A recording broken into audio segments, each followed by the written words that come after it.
Alors bonsoir à toutes et tous. Merci d'être là. On va commencer avec la prise de refuge, développement de l'esprit d'éveil.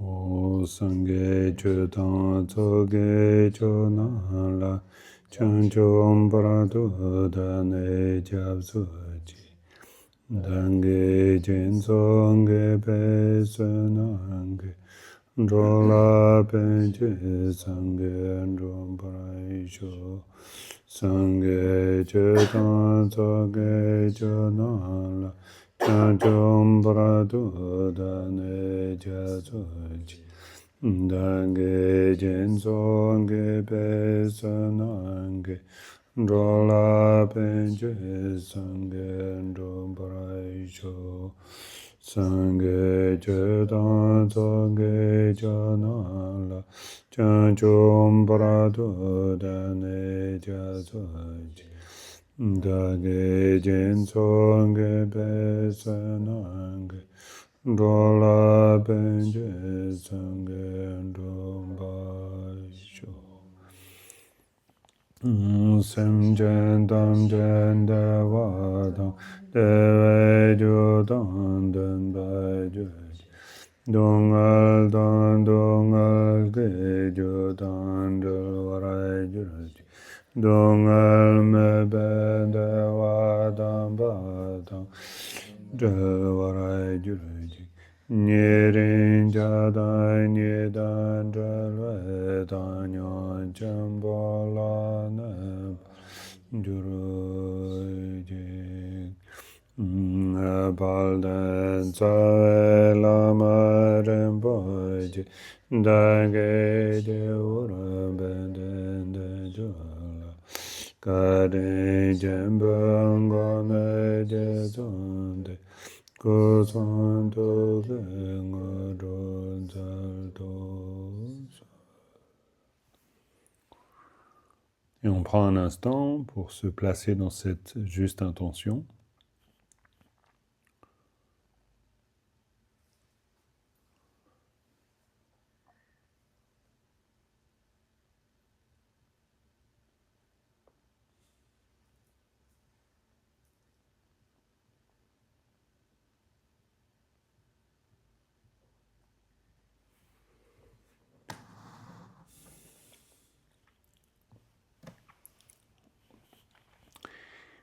Voilà, alors on va poursuivre cette réflexion, enseignement mais réflexion d'abord sur la prière à 7 branches. On en est à la branche de l'hommage, c'est-à-dire on a déjà abordé la branche de l'hommage la dernière fois, donc on va reprendre à partir de là. On va reprendre à partir de là, d'autant plus que dans le commentaire de Tragpa Gyaltsen, c'est le commentaire que je vais utiliser, que je suis en train d'utiliser pour expliquer cette prière à 7 branches. Encore une fois, avant d'aller plus loin, je replace le contexte. Le contexte, c'est le Sangche Menlam, c'est-à-dire les souhaits de Samantabhadra. Et le contexte, c'est celui de l'Avatam Saka Sutra, le Gandavyuha Sutra. C'est-à-dire que l'Avatam Saka Sutra, c'est un immense sutra et qui est divisé en différentes sections. Et il y a une section qu'on appelle le Gandavyuha Sutra, et à la fin de cette partie, il y a justement le Sangche Menlam, les souhaits de la conduite excellente. Sangche, c'est Sangwe Chöpa, Sangwe Chöpa Menlam, Sang c'est excellent, comme Lama Sangpo par exemple, excellent. Et puis ensuite Chöpa la conduite. Et ce qui est énoncé il y a environ, je crois, 63 ou 64 strophes dans ce Sangche Menlam, dans cette prière de la conduite excellente, eh bien, en fait, c'est les souhaits qu'est encouragé de faire à la suite de Samantabhadra, les souhaits que fait Sudana. Parce qu'en fait, c'est le personnage qui traverse toute l'histoire de ce sutra et qui va rencontrer 53 maîtres spirituels. Et le dernier qu'il rencontre, justement, c'est Samantabhadra. Et donc, c'est un des grands bodhisattvas. On parle des 8 grands bodhisattvas dans la tradition du Mahayana. Et Samantabhadra est l'un de ceux-ci. À ne pas confondre avec Samantabhadra Kuntu Sangpo, qui est le nom littéral de Samantabhadra en tibétain, et Kuntu Sangpo qui représente, dans la tradition du Dzogchen, le Bouddha primordial. Donc c'est le même nom, mais c'est des personnages différents. Ici, on n'est pas dans le contexte de la tradition du Dzogchen, on est dans le contexte des sutras du Mahayana, et donc Samantabhadra est un des 8 grands bodhisattvas. De la même manière, Chenrezig, Manchushri et autres. Kishtigarbha, quoi. Voilà, bon. Voilà. Donc, ça, c'est les 8 grands bodhisattvas. Donc, quand Sudana arrive auprès de son 53 maître spirituel, Kalyanamitra, c'est le Gewe Shenyen, c'est l'ami spirituel dans cette tradition, eh bien, il reçoit ces explications de Samantabhadra. Et donc, il va formuler ses souhaits à la manière donc de Samantabhadra et donc réaliser à ce moment-là, obtenir la même réalisation que Samantabhadra à la fin de son périple spirituel. Ça, on est dans le contexte. Donc en fait, quand on parle là entre nous de la prière à cette branche, c'est on pourrait dire, toute cette partie du Sanctum Mandalam, en quelque sorte, est une prière à cette branche. Simplement, il y a une première partie qui est une forme assez développée de la prière à cette branche.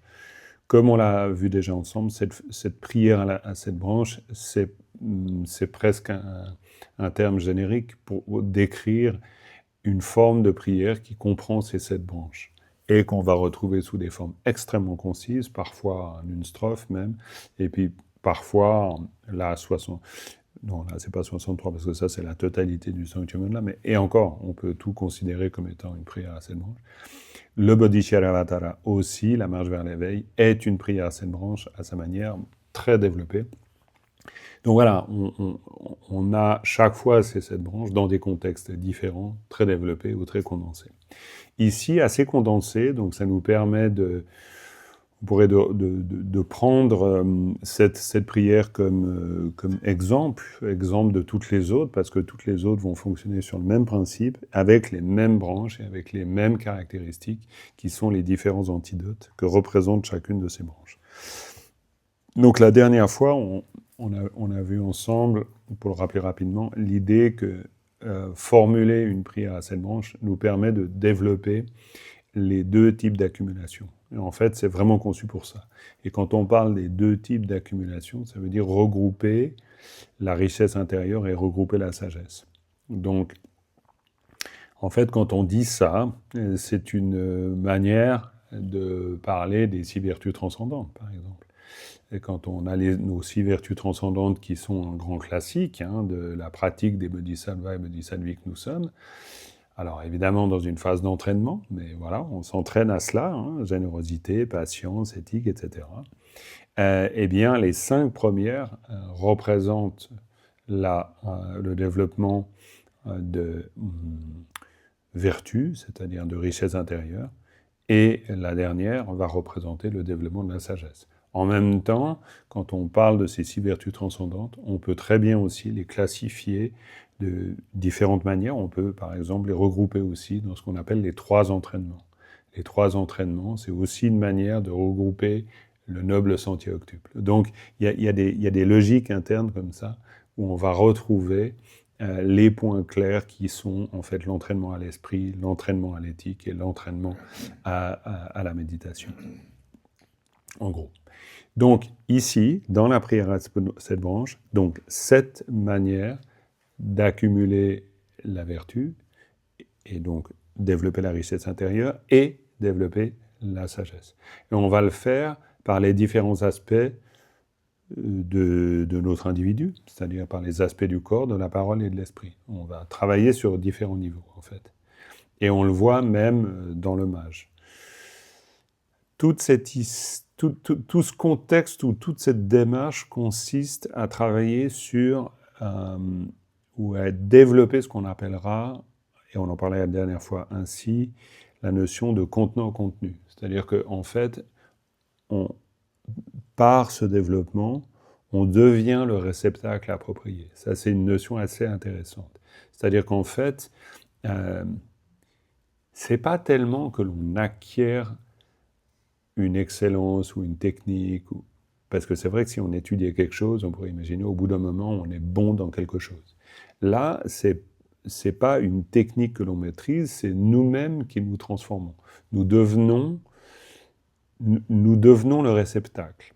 Donc ça, c'est assez intéressant. C'est-à-dire, c'est vraiment l'idée d'une transformation, une métamorphose, en fait, de nous-mêmes. Et pourquoi devons-nous devenir ce contenant ? Parce que, justement, il est nécessaire de pouvoir recevoir les instructions et de les maturer, de les porter à maturité. Donc, on est toujours dans cette logique qu'on retrouve partout dans la pensée bouddhiste. On est toujours dans l'idée des causes et conditions. C'est-à-dire qu'en développant cette prière Selmanche et les qualités associées, on développe les causes et conditions qui nous permettent d'atteindre l'éveil. Je reviens un peu là-dessus parce que je pense que dans mon esprit intellectuellement, ça commence à devenir plus clair que ça ne l'était, et aussi parce que c'est un point pas si évident à comprendre pour nous dans notre culture. C'est-à-dire, c'est ce principe du sonam, c'est ce principe de la richesse intérieure. Et le principe du sonam, on pourrait dire, c'est la capacité de réussir les choses. En fait, en fonction du sonam que l'on a, et c'est ça qui est intéressant, on va plus ou moins réussir les choses. Et donc, dans cette logique, on va dire bouddhiste, peut-être orientale, mais là je m'avancerai peut-être pas trop, mais en tout cas bouddhiste, ça c'est clair, on va considérer qu'en développant donc ces deux accumulations, et donc en développant ces richesses intérieures, entre autres, c'est pas que on apprenne une technique comme, imaginons, on apprend une langue étrangère, puis on devient bon dans cette langue étrangère, c'est plutôt que l'on s'enrichit intérieurement, ce qui va nous permettre ensuite d'avoir accès aux choses d'une manière beaucoup plus simple.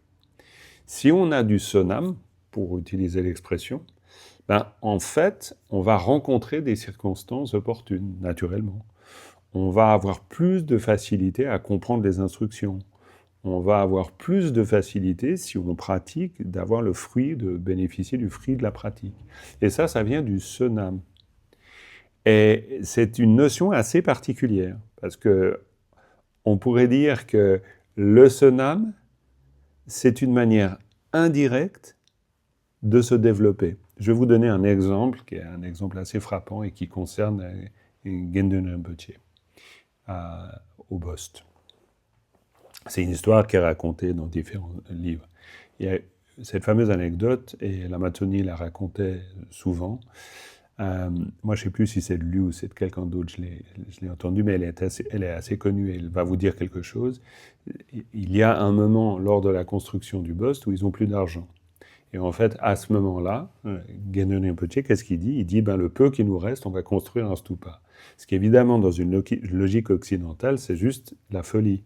C'est-à-dire, c'est pas au moment où on n'a plus d'argent qu'on va tout dépenser dans un stupa, parce qu'on a besoin d'argent pour faire des choses concrètes.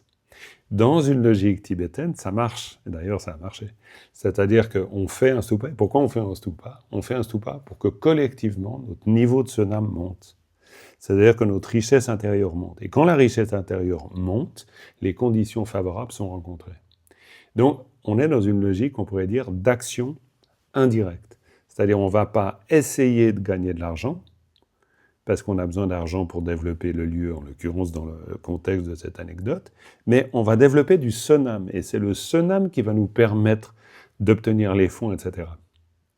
Et donc ça, c'est une inversion de la logique pour nous qui est énorme. Si par exemple, on se dit dans un centre bouddhiste, admettons pour le CEBT Genève, tiens, on aimerait avoir un lieu pour... Ça, c'est un peu aussi mon rêve, avoir tous les supports, voilà.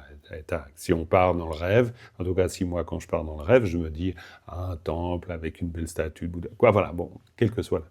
En fait, ça va pas marcher dans la logique qui est la mienne au départ. C'est-à-dire, c'est pas parce qu'on va faire beaucoup d'efforts, amasser beaucoup d'argent et puis réunir beaucoup de monde que voilà.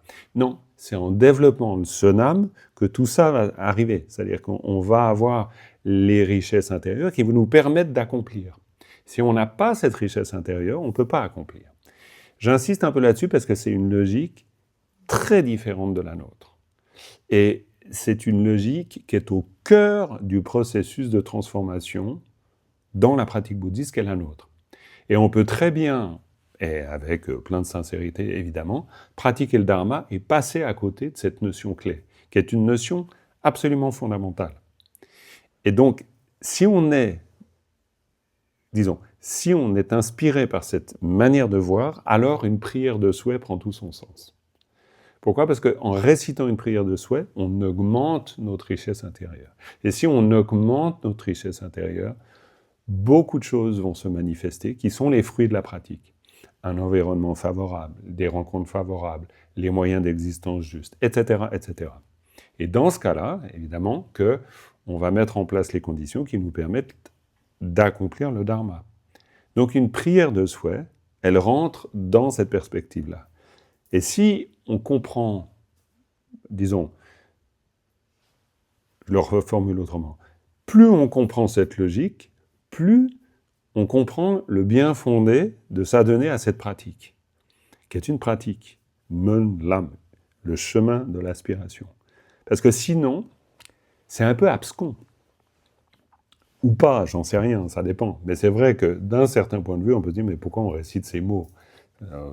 Et même à la nuit, en plus on les récite en tibétain, mais à la rigueur, même si on les récite en français, on peut se dire, mais pourquoi je les récite ? Je les trouve très beaux, très bien, voilà. Mais on pourrait s'arrêter à ça et se dire, ouais, ils sont très beaux ces prières, mais bon, so what ? On va quand même pas les réciter 15 fois par jour. Ben, si, dans cette logique-là, dans la logique du sonam, on pourrait les réciter 1000 fois par jour. Alors, non, je ne parle pas du temps exact, ça n'a rien à voir. Mais il n'y a pas de limite à faire des souhaits. Pourquoi ? Parce que les souhaits eux-mêmes comportent une dimension sans limite, ça on l'a déjà vu, mais le fait de faire des souhaits eux-mêmes portant cette dimension sans limite nous permet de développer un sonam sans limite. Et donc, c'est la qualité, encore une fois, de ce sonam qui va nous permettre ensuite d'accomplir le dharma et d'accéder à la réalisation ultime, en fait. Sans sonam, ce serait très difficile. Alors, il va y avoir plein d'anecdotes qui sont expliquées dans cette culture, telles que, voilà, si on a le sonam, on voit le paquet d'or qui est posé devant nous. Si on n'a pas le sonam, on le voit pas. On le voit pas. C'est-à-dire qu'au moment de mettre le pied dessus, à ce moment-là, il y a quelqu'un qui nous appelle, on tourne la tête, on n'a pas vu. Donc ça, c'est des histoires traditionnelles, il y en a plein qui sont basées sur cette structure. Exactement, on ne voit pas. On ne voit pas. D'ailleurs, il y a des anecdotes auxquelles, et je ne suis pas le seul à avoir assisté, où on peut passer à côté d'un stupa, on ne le voit pas. C'est-à-dire, on n'a pas le sonam. C'est pas qu'on n'a pas les yeux, on n'a pas le sonam. Donc, on est dans cette logique-là. D'où ces différentes branches, d'où le fait de développer et de travailler sur ces deux accumulations. Maintenant, on revient, donc une fois qu'on a remis ça en place, à la branche de l'hommage. L'hommage, il est fait de 3 manières. Physique, mentale et verbale. Mais d'abord, je vous laisse quelques minutes, puis après, je reprends. Pas longtemps, mais pour faire un peu descendre toutes ces idées.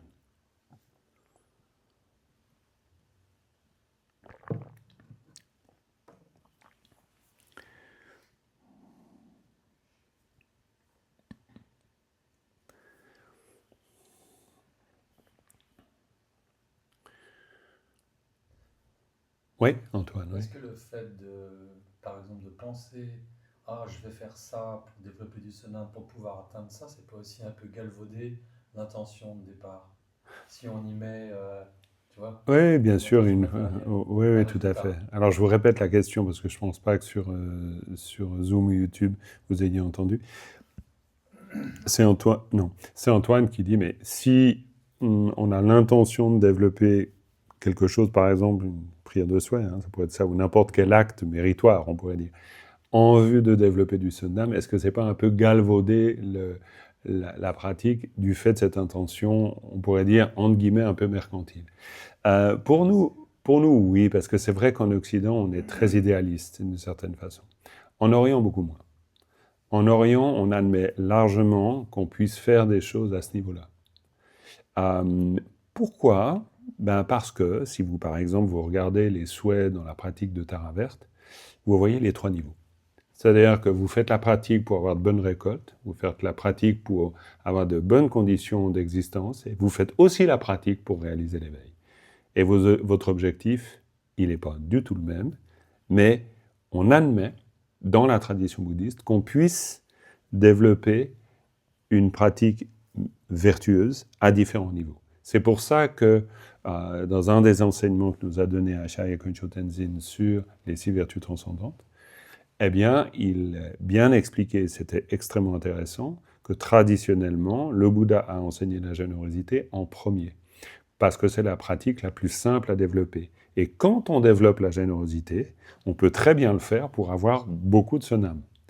Alors évidemment, pour nous, ça peut sembler un peu impur, parce que c'est-à-dire on place une intention quasi mercantile dans l'action méritoire qu'on va développer, mais dans une culture orientale, comme en tout cas la culture bouddhiste, tout ce qu'on voit en Inde ou en Népal quand on y va, c'est pas choquant. C'est pas choquant parce qu'il est bien même et il est bon de développer des actes généreux et même de le faire savoir. Chez nous, on cache le nom des donateurs. Si vous allez au Quai du Monlam, certains d'entre vous, dont toi Antoine, tu vas y aller, Catherine, d'autres, etc., du CEBT vont s'y retrouver. Plein de monde va se retrouver du 15 au 20 ou 21 décembre à Bodh Gaya. Tous les jours, au haut-parleur, le nom des donateurs est énoncé. Mais non seulement le nom, mais le montant. C'est-à-dire ils ont donné 1 000 € ou ils ont donné 10 000 €, on le sait. En Occident, c'est pas concevable. On va cacher la somme d'une fondation. Il y a des fondations célèbres à Genève. On sait qu'elles financent beaucoup de choses. On ne sait jamais le montant. C'est typique de l'attitude. Et pourquoi on le sait en Orient ? Pour encourager les autres à le faire. C'est-à-dire pour encourager à développer de la vertu. Et il n'y a aucune honte à cela. Donc on n'est pas du tout dans la même logique. Et donc voilà. Oui, Agathe ?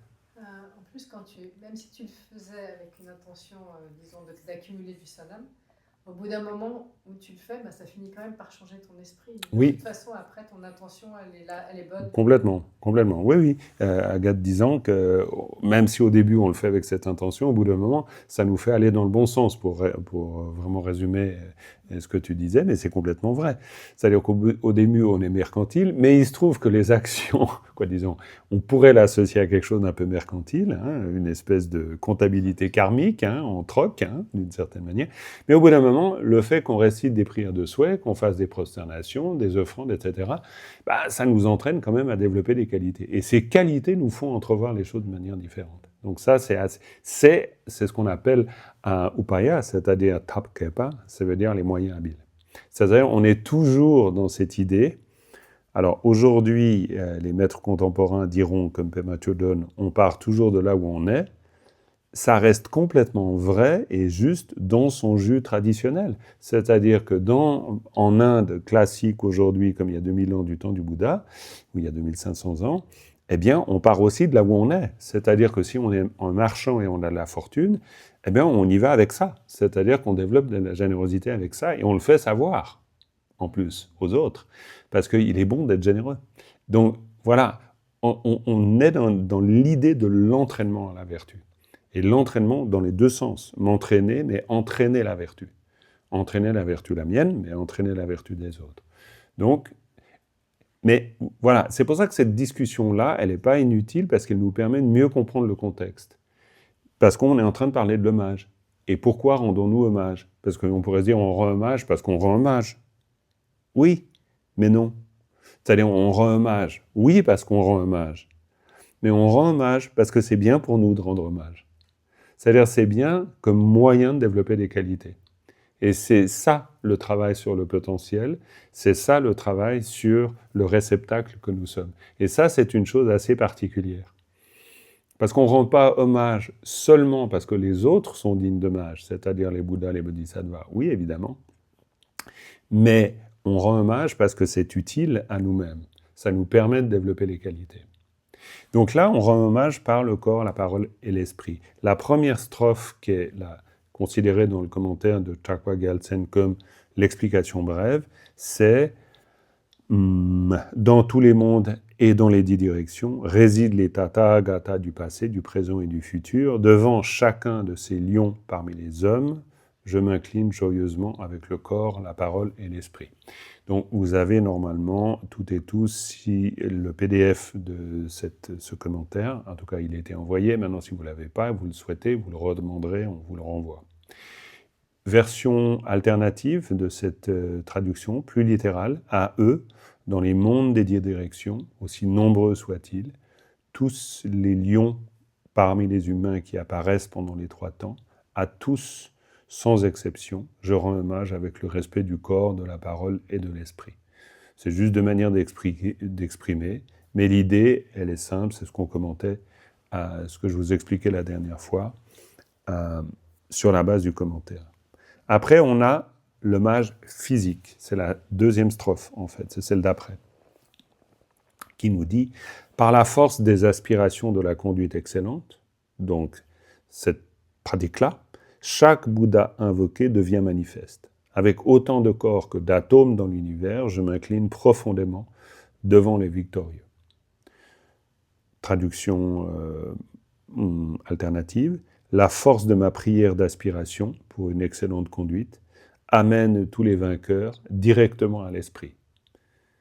Je trouve assez intéressant parce que quand on dit rendre manifeste, en tibétain on dit galwa tamti yiging unsumtu.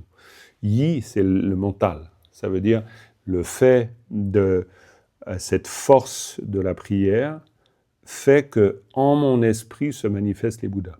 Littéralement, c'est ce qu'on dit. C'est un peu plus explicite que chaque Bouddha invoqué devient manifeste. Parce qu'on peut se poser la question, il devient manifeste où? Est-ce qu'il va apparaître devant nous? Oui, on pourrait imaginer, c'est pas impossible. Mais de point de vue du Mahayana, on ne l'explique pas comme ça. On dira plutôt, là où on place le Bouddha, il y est. C'est-à-dire, si on l'imagine en face de soi, alors il s'y trouve. Donc c'est une force d'imagination. C'est une force d'imagination qui est convoquée, qui est absolument utile. Et donc, yi. C'est pour ça qu'on dit yi gi ngen sumtu. Ça veut dire que mentalement, il arrive vraiment. Mais avec la remarque suivante, c'est que quand on dit force d'imaginaire, pour nous, l'imaginaire, c'est le non réel. C'est-à-dire, l'imaginaire, peut-être pas forcément, mais disons, l'imaginaire, c'est moins concret. Dans cette pratique, comme dans toutes les pratiques du Mahayana, ce que l'on fait par l'imaginaire et donc par l'esprit a encore plus de force que la matérialité. Donc, il faut juste se souvenir de ça. C'est-à-dire que quand on évoque les Bouddhas et qu'ils apparaissent en l'esprit, c'est pas juste une image comme ça. C'est-à-dire qu'il y a une réelle portée de ce fait. C'est pour ça qu'on va privilégier les offrandes mentales par rapport aux offrandes physiques, par exemple. Mais on ne les dissocie pas. C'est-à-dire qu'il y a toujours, et c'est ça qui est intéressant ici, c'est-à-dire que quand on parle de l'hommage physique, mental et verbal, c'est une manière de ne pas dissocier les différents niveaux. C'est-à-dire que ce que l'on fait, par exemple, matériellement, s'associe au mental, et ce que l'on fait mentalement s'associe à la matérialité. Et ça, c'est une chose importante, parce que sinon, ça voudrait dire qu'une seule est importante. Non, tout est important. C'est-à-dire c'est une manière non dissociée, ou plutôt une façon d'associer, pour le dire comme ça, ces différents aspects. C'est-à-dire un aspect manifeste, un aspect matériel, un aspect mental. Ici, clairement, c'est la force d'aspiration. Amène tous les vainqueurs directement à l'esprit. Et en m'inclinant avec des corps aussi nombreux que les atomes dans les royaumes, quand on dit les royaumes, c'est les domaines d'existence. Royaume, c'est au sens littéral ici, c'est-à-dire Shingi Dulnie, l'Urap. Shingi Dulnie, c'est les atomes. Dultarap. Shing, c'est les champs. Les champs dans le sens, par exemple, un champ pur, ça veut dire un domaine d'existence. Ça veut dire que tous ces lieux, ces domaines d'existence sont constitués d'atomes.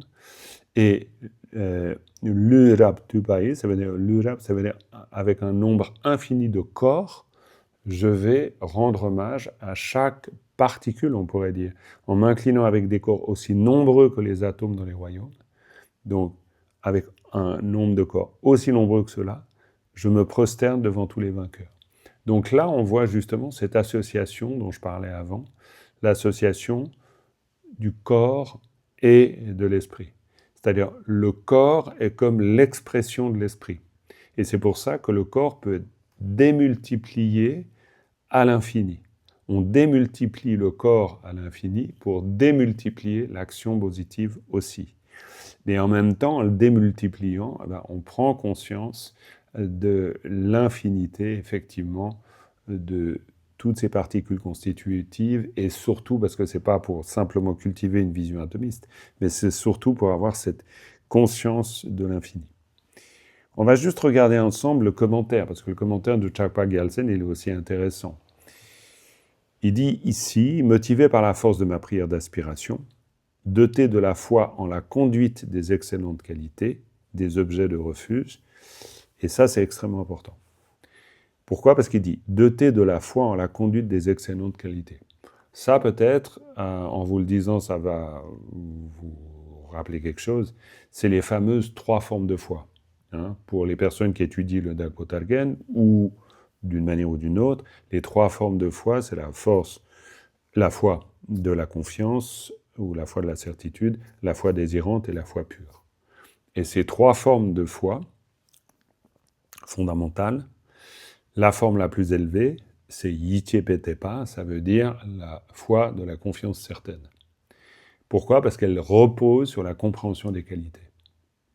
Et c'est pour ça qu'il nous parle de ça dans le commentaire, en disant « c'est motivé par la force de ma prière d'aspiration, doté de cette foi-là, en la conduite des excellentes qualités. » Sangpo Yunten Gidchepa. Et là, on parle des Yunten, des qualités.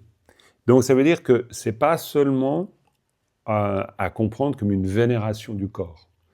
C'est à comprendre comme une interaction entre le geste du corps et la conviction que j'ai des qualités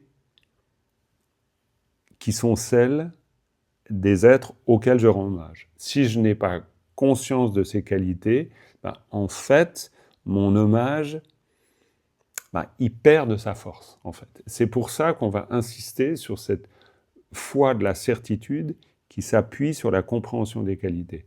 C'est exactement ce qui est à l'œuvre dans le refuge, c'est pareil. C'est pour ça que le refuge, c'est pas une fois on fait une cérémonie de refuge puis on a pris les vœux de refuge. Ça veut dire qu'ensuite, à partir de là, c'est le début de cette compréhension des qualités des 3 rares et sublimes. Et plus on pourrait dire notre compréhension de ces qualités des 3 rares et sublimes augmente, plus notre confiance grandit et plus l'hommage que l'on rend devient fort. Et donc on a besoin de cette confiance-là. Et donc il poursuit en disant « Je visualise comme s'ils apparaissaient directement en tant qu'objet pour mon esprit ». Donc dans l'idée de manifeste, c'est vraiment comme s'ils étaient là. C'est-à-dire je fais comme si, mais le comme si rend matériel cette présence. Tous ceux qui sont victorieux, des méfaits et des qualités non vertueuses. Et ça, c'est une manière de comprendre le sens de gallois, c'est-à-dire vainqueur. Parce que ici, on dit clairement dans la strophe, on dit un gallois kunla raptu chatselo, et gallois kunla, ça veut dire à tous les vainqueurs. Et quand on dit vainqueur, et Chakpa Gyaltsen nous le rappelle, eh bien vainqueur, c'est ça. C'est-à-dire, on est vainqueur à l'égard des méfaits ou des non-vertus et des fautes, on pourrait dire. Et donc, Dikpa Migewecho la Gyalwa est résident, donc tous ces vainqueurs, dans toutes les directions et à travers tous les temps. Donc ça, c'est la première partie de la strophe. Et ensuite, deuxième partie du commentaire de la strophe, c'est en présence de chacun d'eux, j'émane des corps, Alors bien sûr que le commentaire reprend les termes de la strophe, hein, il n'y a pas rien d'étonnant à ça. J'émane des corps aussi nombreux qu'il y a d'atomes dans les royaumes des 10 directions. Ce qui est intéressant, c'est l'idée d'émaner, hein, de émaner un corps, parce qu'on est toujours dans cette idée des corps d'émanation, hein, d'une certaine façon. C'est aussi un entraînement à ça. C'est-à-dire que le corps d'émanation, quand on parle des tulku, il faut voir que c'est une prérogative de l'activité éveillée. Ça fait partie des 12 qualités qui vont être décrites à partir de la première terre, puis ensuite qui devient, c'est 12 fois 100 au début, puis ensuite 12 fois 1000, puis 12 fois 10 000, etc. C'est exponentiel. Mais parmi les prérogatives de ces états de réalisation, il y a le pouvoir de manifestation. Et donc, on va avoir le pouvoir de se manifester. Ce qui est intéressant, petite parenthèse, c'est que quand on parle des tulku, ou tulpa, hein, mais en l'occurrence tulku, corps d'émanation, eh bien, la technique peut être vue comme une émanation. Zo est tulku. Hein. Par exemple, on pourrait imaginer que, allez savoir, un ordinateur est une manifestation. On pourrait complètement le comprendre comme ça. C'est ce qu'on appelle les manifestations techniques. Ça fait partie des manifestations. Donc il y a les manifestations du corps, il y a les manifestations de la parole, il y a les manifestations de l'esprit, et il y a des manifestations aussi dans les formes. Donc en fait, il n'y a pas de limite dans les manifestations. Alors il y a une espèce de nomenclature comme ça, des différentes possibilités de manifestation.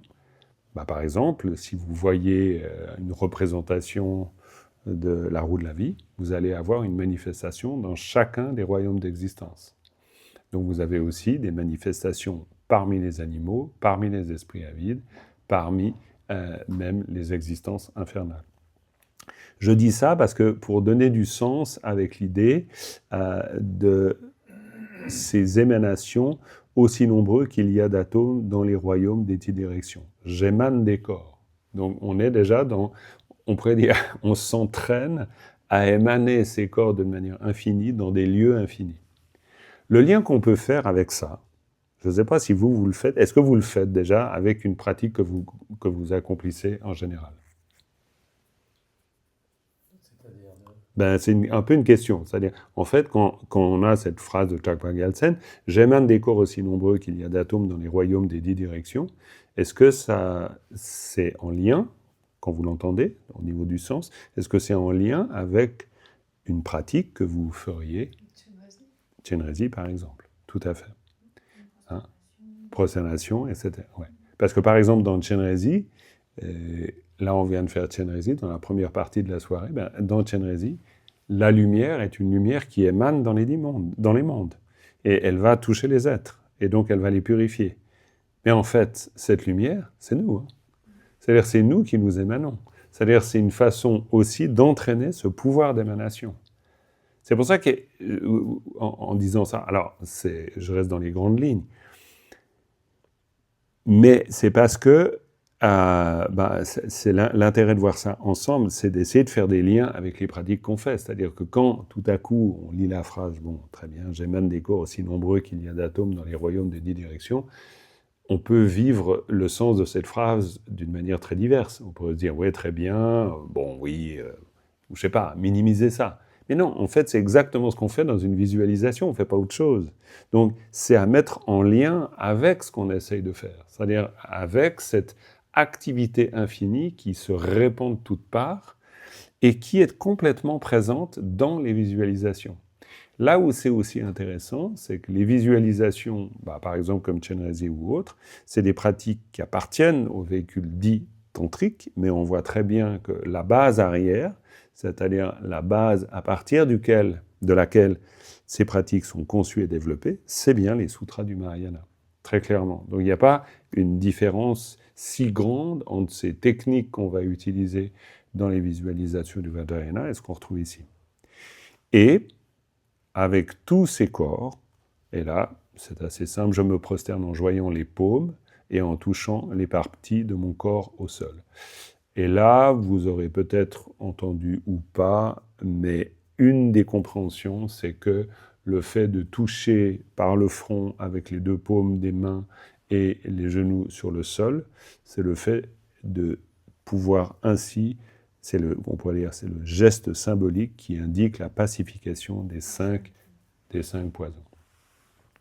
Voilà, chose toute simple, mais pour dire que le geste est symbolique, et il est porteur donc de tout ce sens-là. Et je me prosterne pour toujours devant tous les vainqueurs et leurs fils et filles. Alors le pour toujours, il est intéressant aussi, parce que, encore une fois, c'est l'absence de limite temporelle et spatiale. Tout le temps.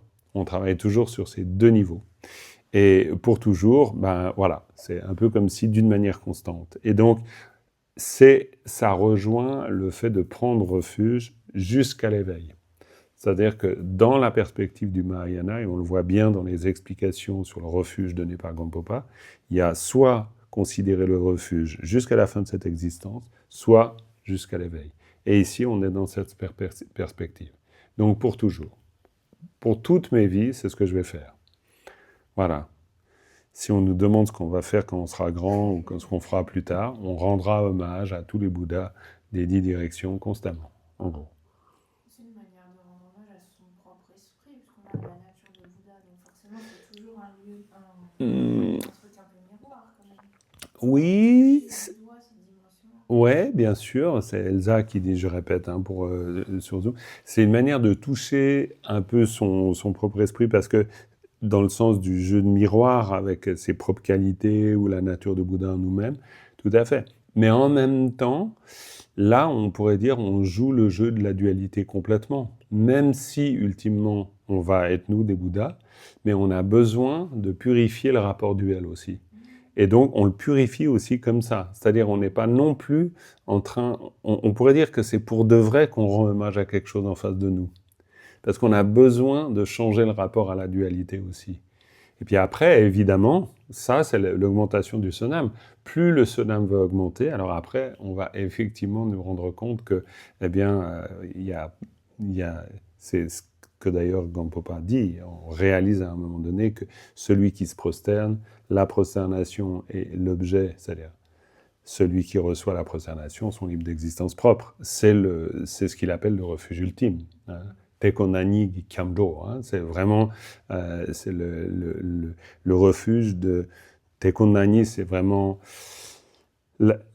l'incité, c'est-à-dire c'est la nature même des phénomènes. Donc à terme, on va vers ça. Ça, c'est clair, complètement. Après, il y a... Oui. Non?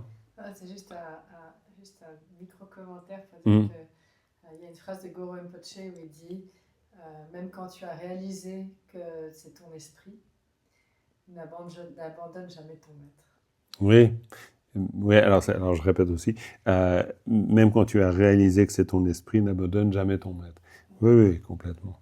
Ben, c'est une façon de jamais abandonner la vérité relative au profit de la vérité ultime. C'est l'association des deux tout le temps.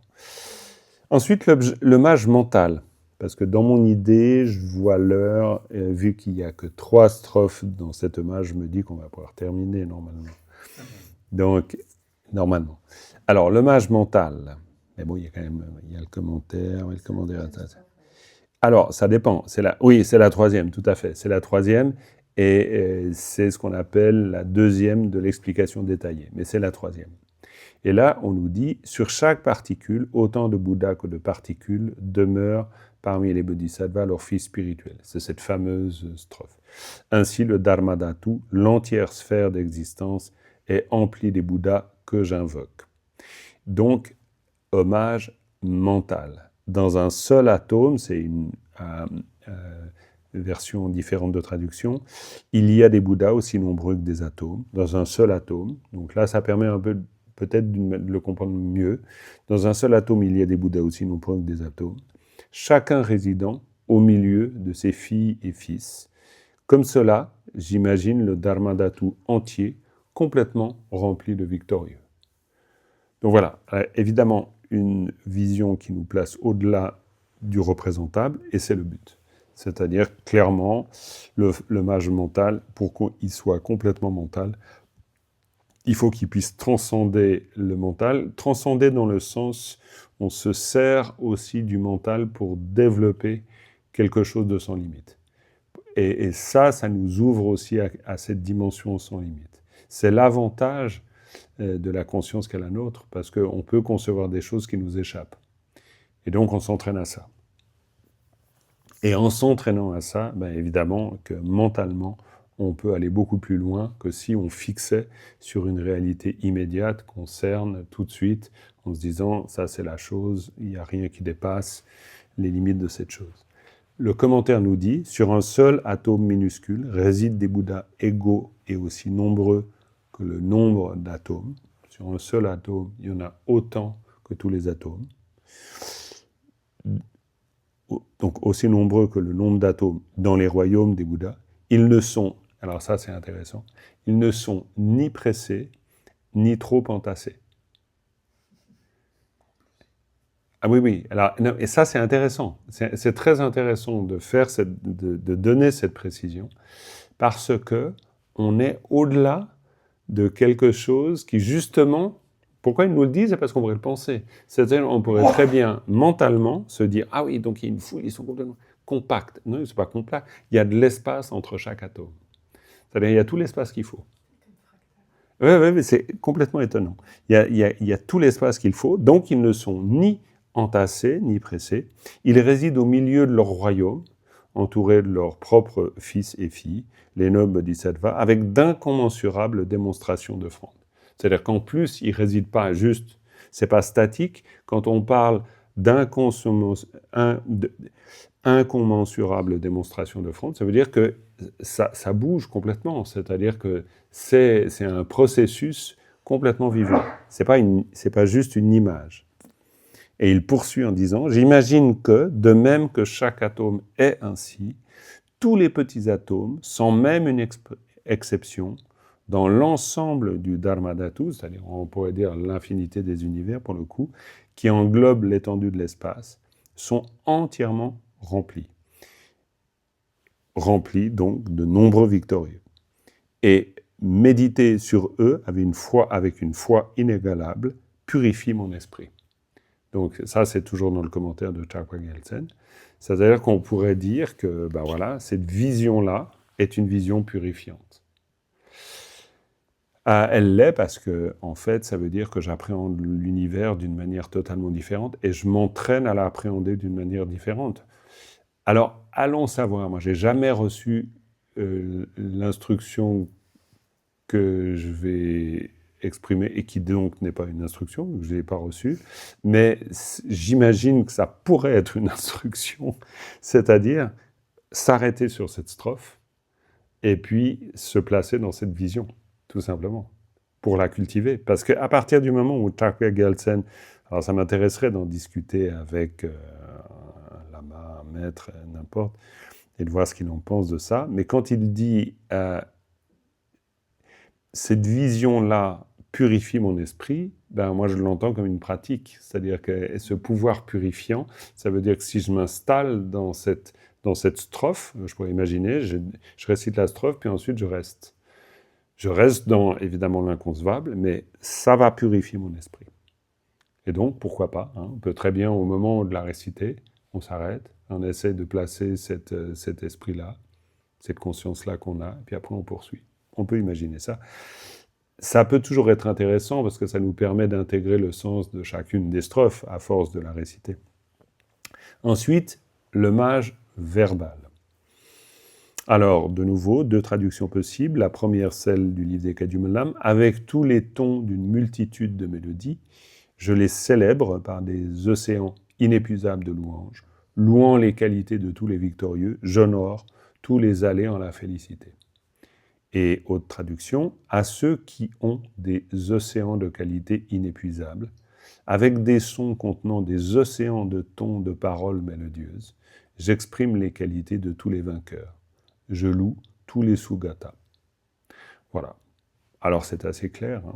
C'est assez clair qu'à ce moment-là, c'est avec... on imagine avoir toutes les mélodies. Il y a toujours cette idée des différentes qualités d'une voix, à se faire les 64 qualités d'une voix d'un être éveillé, ou je ne sais plus combien, mais il y a un certain nombre, et donc qui, pour le coup, exprime le sens dans toutes les langues, dans tous les lieux, cet accès à la réalisation de la parole, eh bien, c'est l'accès aussi à une forme d'activité sans limite. Le commentaire nous dit, les Bouddhas et leurs fils et filles, ceux qui ont été pris comme objets, ont des qualités inépuisables, vénérables et dignes de louange, avec tous les sons infinis contenant de nombreuses quantités de tons d'une parole mélodieuse, qui sont l'expression verbale faite avec la langue, le palais et ainsi de suite. Alors c'est intéressant dans le commentaire, c'est-à-dire on parle vraiment de tout ce qui nous permet de produire ces sons. Eh bien, avec tout ça, toutes ces mélodies qui contiennent une infinité de mélodies, je vénère ou exprime les qualités de tous les vainqueurs sans exception. Je loue tous les Sugata et leurs fils et filles. Voilà, tout simplement. Et ce qui est une manière, d'abord de terminer cette branche de l'hommage, et puis de se rendre compte qu'on peut le faire par le corps, la parole et l'esprit. Voilà. Mais ça me fait penser à, par exemple, ce que disait souvent Lama Tenzong, dans certaines pratiques, comme par exemple la pratique de Thieu, il disait il y a toujours les mélodies qu'on utilise dans un rituel, quand on fait un rituel en commun, et puis après il y a la mélodie des yogis. Et la mélodie des yogis, ben, c'est une façon, c'est presque une expression en tibétain, pour dire c'est que si on est seul, on peut faire la mélodie qu'on veut. Et j'avais toujours trouvé ça extrêmement intéressant parce que il y a, alors, de manière très, non peut-être pas rigide, mais c'est clairement, il y a une tradition dans chaque mélodie et dans chaque rituel. Puis après, il y a cette liberté, et cette liberté que je retrouve ici dans le commentaire, c'est-à-dire dans cette idée de, ben voilà, on peut exprimer, on peut chanter, on peut utiliser toutes nos qualités physiques, verbales, mentales pour exprimer ces hommages. Et puis, il n'y a pas tellement de limites à pouvoir les exprimer, donc on pourrait tout à fait imaginer, d'ailleurs ça existe, il y a des versions maintenant en anglais, d'ailleurs très belles, certaines sont chantées, du Sanctum Lam, du Lama Gangpo, l'appel au Lama de loin, donc il n'y a pas tellement de raisons qu'on s'arrête dans les formes, parce que toutes les formes finalement, elles sont des manières d'exprimer encore et encore tout cet hommage. Donc voilà. Bah, écoutez, si vous avez, la prochaine fois, on abordera la branche de l'offrande, puis là, on a terminé avec la branche de l'hommage. Alors, il reste 5 minutes si vous avez des questions. Oui, Elsa. Est-ce que le royaume, ça équivaut au mandala? C'est une représentation, enfin, le mandala serait une représentation des royaumes dont tu parlais? Alors, ok. Alors, la question d'Elsa, est-ce que le mandala est une représentation des royaumes? Disons, en tout cas, si on parle du mandala, par exemple, l'offrande de mandala en 37 points qu'on retrouve dans la pratique des préliminaires, etc., on va retrouver, oui, c'est plutôt dans ce cas-là, c'est une vision de la cosmogonie, alors très clairement traditionnelle, mais une vision sublimée de la cosmogonie. Ici, alors, oui, là, une réponse simple, c'est de dire oui, c'est vrai. C'est exactement ça. Pourquoi? Parce que le mandala représente l'infinité des domaines. Forcément. Étant donné que quand on fait la pratique de l'offrande du mandala, d'ailleurs, elle est conçue comme la pratique qui développe les deux accumulations. Autant la pratique de Vajrasattva est une pratique de purification des voiles et négativités, la pratique du mandala est une pratique de regroupement des deux accumulations. C'est son sous-titre. Donc ça veut dire que forcément, pour qu'elle soit pratique de développement de sagesse, il faut que le mandala lui-même soit infini. Et que nous soyons en nombre infini en train d'offrir un nombre de mandalas infinis qui représentent des mondes infinis. Donc oui.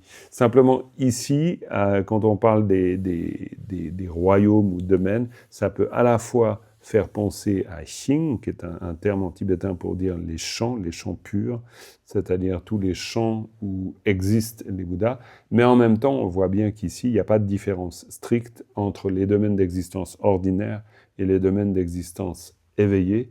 La seule différence, c'est notre perception, effectivement. Donc, mais ouais.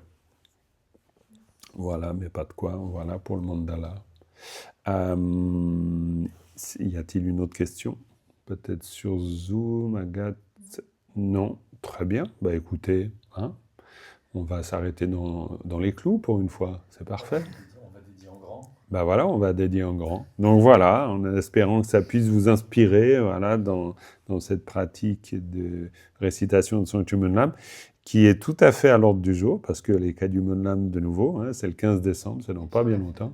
Et puis, voilà, demain matin, en plus, oui, récitation des 5 sutras du roi, dont le Sanctum Munlam. Ce sera demain matin à 7h15. Voilà. Et bien, pour l'instant, une dédicace. Osanam deye tam je zempa ne tam ne nye bedanam pam ne kenga na jemba la dubai sibe tolen do warai sho.